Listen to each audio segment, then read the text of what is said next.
Welcome to another founder/CEO Wisdom podcast with Dror Tamir with us today. He is founder and president at Hargol FoodTech, and he is also founder and CEO at Plate.meal. We are going to talk about locusts today, the real ones, because this week I've been tweeting about locus of control, which is a term in psychology meaning to control your internal environment, your mindset. And with that, you can be in any environment. Most of us never control our external environments. Even if you're the richest of richest on your yacht might broke down, you might stop at this restaurant on your way down to the yacht, and you might find disgusting service or a worm in your plate or a grasshopper. In the case of me and Dror, we would eat it because that's what we do.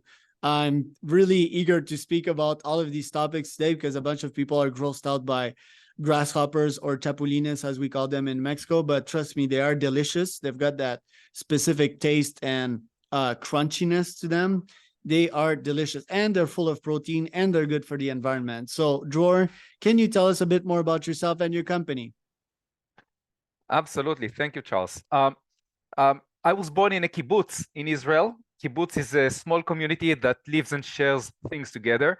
And my grandfather was the chairman of that kibbutz. As the chairman, he established and managed two food companies. One is called Gal'am, which is today the largest corn processor in Israel. The second one is called Ambar, which is today the largest feed producer in Israel. So you can understand that agriculture and food and industry are running in my veins. However, I give most of the credit to my grandmother because she was the cook of the kibbutz. And as a very young boy, she used to drag me to the kitchen to crack eggs for hundreds of people. One of the stories I remember from my childhood is about locust. At that point of time in the 1950s, that's more than 20 years before I was born, Israel suffered from food insecurity and also from locust swarms flying in from Africa and destroying the crops. And the kibbutz members used to run to the fields trying to save the crops, scare the grasshoppers away. Then they saw other Jews, Yemenite and Moroccan Jews, coming to the same fields, collecting the locusts and eating them. So from that story, I learned that locusts are the most widely eaten insect in the world. Over 1 billion people across Africa, Asia, Middle East, and Central America eat locusts or grasshoppers, and that they're also kosher. It's the only kosher insect, and I'll get to that later. Fast forwarding more than 40 years into the future, I'm already a serial entrepreneur in food and nutrition. About 8 years ago, I'm learning about the protein challenge that we are all aware of now. And I started thinking, where can I find an alternative protein source? But my goal was not to find an alternative protein source. My goal was to do better, which means a better protein source, something that will be sustainable, that will be healthier, that will be more efficient to produce, and it will taste great because eventually it's food and we have to enjoy our food. And then I remembered that childhood story about the locust. Started learning about them because I'm an accountant. I know nothing about insects and farming. And I realized through Google that this is an amazing product. It is considered a delicacy, not only in Mexico as chapulines, but also in Uganda and Senene, Japan, Inago, in Saudi Arabia, Jarad, and many, many more countries. And all the supply in the world is based on collection in the wild, which is limited to 4 weeks a year. For example, September, that's the season in Mexico. Now people go out to the fields and collect chapulines. But in October, there will be no more supply. So I said, that's an amazing, and also the demand, the perception around locusts in those markets was amazing. They are considered a delicacy, and market price can reach even $400 per kilogram in Saudi. So a product in demand, 11 months a year, no availability, great opportunity. The only thing that I need to do is develop the technology to farm locust, intensive farming of locust year round. And that's how the company was born 8 years ago. As simple as that.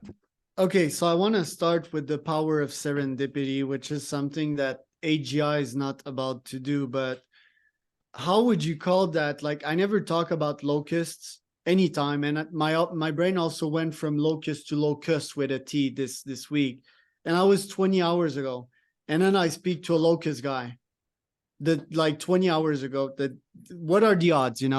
What are the odds? The second thing, which I was about to tell you about, the kibbutz thing is like fascinating to me as a student of Adam Newman. I love the guy. A lot of people hate him. I love Adam. I've been public about this many times. I think he's like such a great founder. And apparently you won a WeWork award. So did you ever get to speak to Adam? Actually, yes, we won the WeWork Creator Award in Israel. If you talk about coincidence, that month we were about to run out of money. And I was looking for ways to raise more funds. And winning that competition was not part of the plan. But first prize was $360,000. It saved the company. So I owe a lot to Adam. And I had one chance to talk to him in London. They held a boot camp for the winners. And I told him, listen, one day WeWork will have a problem. It will not have enough people to rent all the open spaces. And since the spaces you're using are perfect to grow grasshoppers, we may use that to farm some locusts. Wow. That's his vision, right? I'm not bullish on WeWork. I think it'll die in a couple months. I think his next companies will be very successful, though. That guy just has it in him. He has such a special gift to influence, to speak, to be articulate, and to think as a founder. He's really got that special mojo in him. I want to talk about your business model, though. Starting this pod was like, anything physical, because I started in nootropics, right? Like supplements for the brain. And I had to shut that one down. It was really hard. The protein business, somewhat saturated, but I don't think a lot of people are using that as a source of protein. For example, my favorite protein company in Mexico, it's called Birdman. I'll probably sponsor some of my entrance events later on. They use chicharo, which is chickpeas. They use it as a vegan protein. So I don't think you'll get the vegan thing. No, vegan is like not any living thing. You'll get the vegetarian stuff. You'll get the kosher stuff, which you can get into. But tell me, let's start with the economics part of it. Why is this an attractive business model rather than going with plant-based protein? Well, if you look at the plant-based industry, there's a hype behind it over the last, I would say, 5 to 6 years. But if you really look closely into it and you see what's going on, especially with the meat alternatives, plant-based meat alternatives, you see decline in sales in the category for the past 2 to 3 years. And I think people got it a little bit wrong. Shifting from animal-based protein to plant-based. The first problem is that we are not really aware to the real impact of the food chain, because saying I'm not eating steaks anymore, I'm not killing animals, I'm eating soy or pea protein, well, absolutely, you are actually responsible to the killing of many more creatures, actually trillions of them, because you cannot grow plants, you cannot grow any crop without destroying the habitats of the insects and the birds and the reptiles and the lizards and the small mammals and many more. And the one that do survive the destroy of their environment or their habitat have to be killed with pesticides because they come to eat the crops. So vegans are killers. You may say that. And by the way, because of that, we have many vegans and vegetarians eating our products. Because it's a matter of what is the reason behind their veganism, although they are not our target market or target consumer. So when you're looking at alternative proteins, and I think this is one of the major problems that this new industry has, we fell in love in the word alternative. I mentioned it earlier. We are so focused on the alternative, it became the goal. I want to be different, but that's not the mission. That's not the goal. The goal is to do better.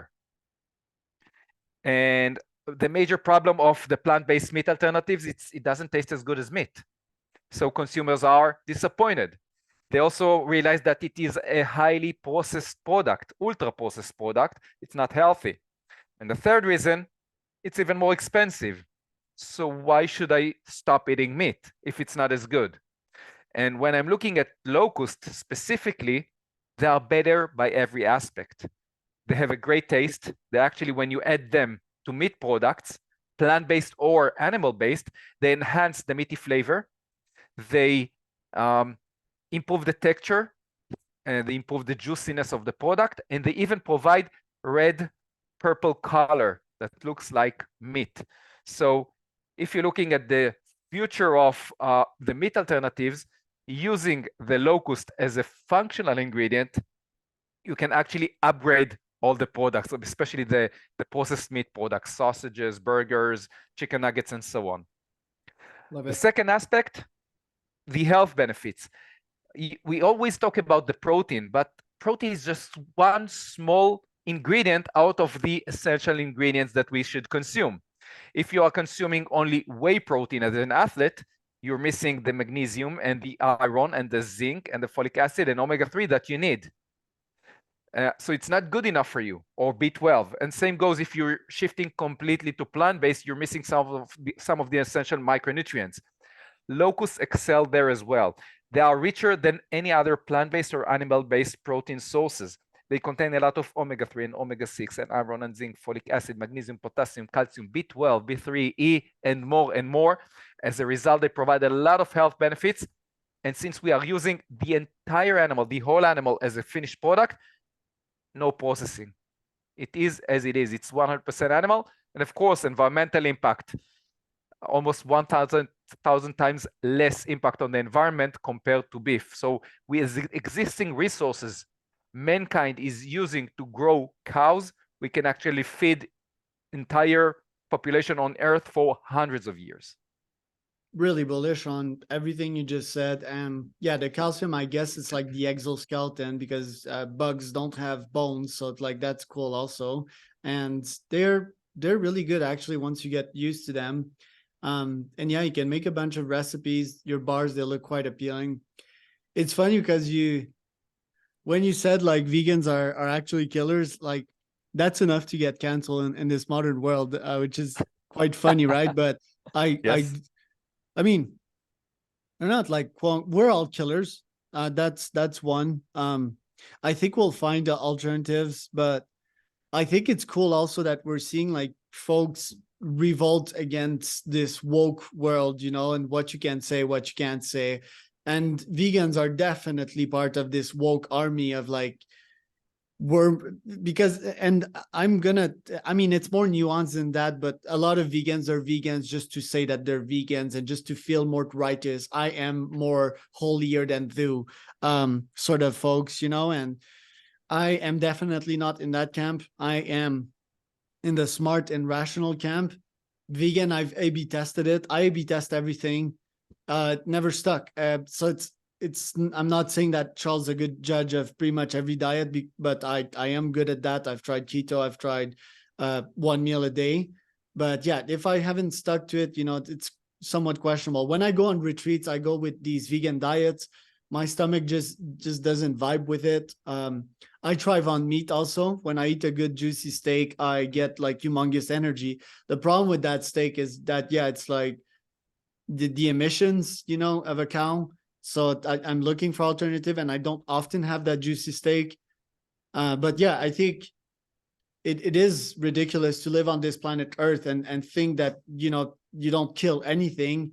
You kill bacteria just by walking, and it seems to be somewhat in our genes that we're made to kill. I mean, we are progressists, right? We can get better at that, but you know, in a world in which you lack aggression as well, you will not help as much also, you know, like I can just sit in a cave and meditate pretty much forever, but will I help the planet doing that? Will I help my own kind? Is it the priority to help my own kind before I help other kinds? it drives all these questions. I want to hear more from you though about the kosher part and your rebranding from the biblical protein to what I'm seeing right now, Hargol. I'd love to hear you on that. Absolutely. Well, the main, you mentioned it earlier, the main challenge for the insect industry in general is perception. Most of people around the globe are not eating insects anymore, although I would argue that in the past, all of us did. It was part of our diet because it is much easier to catch a worm or a cricket or a grasshopper than chase a gazelle. So insects were part of our diet, and you can still see it because there's about 2 billion people still consuming insects as part of their diet. They consume about almost 2,000 different species of insects, which sounds like a big number, but there are over 1 million species of insects around the globe. So perception is a big issue, and the main question for the insect industry, which market should I serve? So many of them said, well, it's hard to sell to humans. Let's sell it as animal feed. Let's feed chickens and fish and pigs with that. And this is, if you think about it, it's insane. You grow an animal, have all that impact on the environment, feed it to another animal, have even much worse impact on the environment. What's good about that? And the other thing, the other problem with this specific segment is that feed is very cheap. It's a commodity. You cannot compete and make money growing insects. So some of them shifted to pet food, where they can find a little bit better margins, but again, still, they are competing on very, very narrow margins, if any. So the only solution, if you really want to make money, is sell it as human food. How do you do that? So we tried, I'm talking about the industry, tried snacks, all kinds of chips and energy bars and protein bars and so on, selling mainly the protein advantage of insects, but you can't find many products like this in the market. We didn't really get it going. A few more options were to look at it as a functional ingredient, as I said about the meat. But then you have to educate the meat industry that they should come up with hybrid products and improve their products. And when I looked at it, I said, well, listen, there is one more opportunity which is specific for the locust. And I saw that in Israel. When I walked around the country offering people to try the products, in Israel, the Jewish people mainly ask, is it kosher? And I told them, well, yes, on Leviticus in the Bible, it says clearly that locusts are the only kosher insect. And 3 years ago, I managed to receive a kosher permit from the National Rabbinate of Israel, which made me the first in 2,000 years to obtain such a permit. I actually revived a lost tradition of the Jewish people, thanks to the technology. And when I told people, listen, it's kosher, here's the certificate, that psychological barrier dropped. It's not that they were willing to try, they actually asked for the product and they were willing to pay a lot of money, which is a good thing for a business. So I said, that's amazing. And we started selling some products for the Orthodox Jews in Israel. That's the main target market in Israel. And they're buying those jars, paying a lot of money for the experience to try this old biblical food. And then I realized that actually in the New Testament, there was one guy called John the Baptist that his food was locust and honey. So I started offering the experience to the Christian market in the US. And I thought, well, they're not going to eat the whole locust. That's hardcore. It's really hard. And I came up with the energy bars, telling the story that there is locust and honey in the energy bar, and you can enjoy John the Baptist diet. And I placed also on the website the whole locust, if someone wants it. That became the #1 seller product. Over 70% of sales came from the whole locust. that was insane. We sold all the energy bars, but we sold many, many more whole locust. So I said, okay, I have Christianity, I have Judaism. How about the Muslims? I opened the Quran. I realized that Muhammad and his followers were eating locust on the Quran. Now I have a halal permit as well. And I'm also negotiating with potential partners in Saudi Arabia and the United Emirates, distribution of the products to the Muslim world. So, and when I looked at it, I said, well, it's not the alternative protein business. It's not the business of the company. It's a completely different business. And we spun off that business. I'm calling it Holy Locust. That's the story. And if you want to enjoy the experience of this biblical food as it appears in the Bible, you can just buy the whole locust, or you can buy a variety of products. You will be able to buy energy bars and gummies enhanced or infused by the locust nutrients, chocolate protein shake, crackers, and also in the future, sausages, burgers, and many, and even falafel. Delicious. Really, two things are delicious here. The product and the business model. I'm really bullish on that. Religion and these certificates, they can be a potential moat. Not sure how hard it is to get these permits, but really bullish. And Hasidic Jews / Orthodox Jews, which I think are pretty much the same thing, pardon my miseducation if not, but they are in every big city of this world. All the cities I've been through, Buenos Aires, Mexico City, everywhere. And they're very tight-knit communities, like maybe not like kibbutz, but there's probably some of that in there. But yeah, they're very strong communities. So when you get in there, when you're in their trust, I think that's a moat right there. It's really defensible. So I'm really bullish on your business. Thank you for giving me that inspiration today. Where can people find out more about you, Dror? The website is not up yet, but they can just Google Dror Tamir on LinkedIn and Facebook, and it's easy to reach me. My email is out there and phone number, and I'd be happy to work with anyone, because I think I have a great message to the world about doing better, and also combining our history and theology. And with this new technology, I believe that that will be part of the future of all of us, providing a better future for next generations. Love it. Last, who's behind you?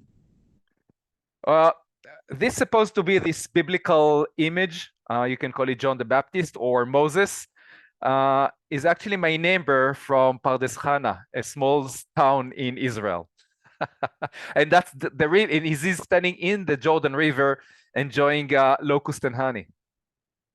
He looks pretty high on life and locust and honey. He looks to be having a really deep spiritual experience right there. Is that like, does he actually go into these quests, quote unquote? That specific person? Yeah. Oh no, that was just for the photos, and that specific person, yes, he's natural. I got him. You know why? Because hiring an actor and hiring a beard is more expensive than hiring just the actor. So I found someone 100%. That looks and acts like that. So you see, that's the guy. He really enjoyed the locust. What a great way to finish up this podcast. You're really scrappy. That's what I get from that. And his acting is on point, you know, like he looks like he's having a very deep spiritual experience with God. Dror, thank you so much for showing up today. Really enjoy your interview.